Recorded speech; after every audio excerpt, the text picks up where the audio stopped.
6 na araw na lang, 2025 na. Nagsulputan na ang mga tindahan ng mga pampaswerte sa Divisoria sa Maynila. At ang presyo ng mga bilog na prutas, alamin sa report ni Mariz Umali. Kakatapos lang ng Pasko pero ang mga tindahan sa Divisoria mabilis nang nag-move on. San ka man mabaling, mga bilog na prutas na pampaswerte raw sa bagong taon ang bumibida na ngayon. Kaya ang grupo ng mga gurong ito na galing pang Lumban, Laguna na makyaw nito.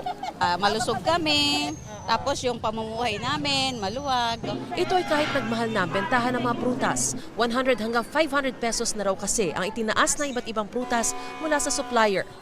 Dito sa Tabora Street sa Divisoria, hile-hilera na rin po ang mga tindahan ng mga pampaingay at pantaboy daw ng malas gaya ng mga turotot na ito.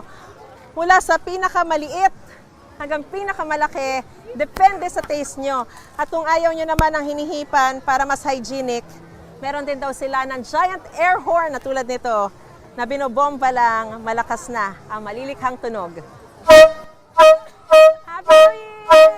Sa halagang 6 pesos hanggang 150 pesos, dinaragsa na ang mga turotot ngayon pa lang. Malis ang mga kamalas sa 2024 para po sa mga apo ko. At para hindi po makaano ng mga paputok. Nagsulputan na rin ang iba't ibang Lucky Charms na mabibili ng 35 pesos kada piraso pero pwedeng tawaran ng 25 pesos kung wholesale at mga tikoy na mabibili ng 100 hanggang 180 pesos kada box.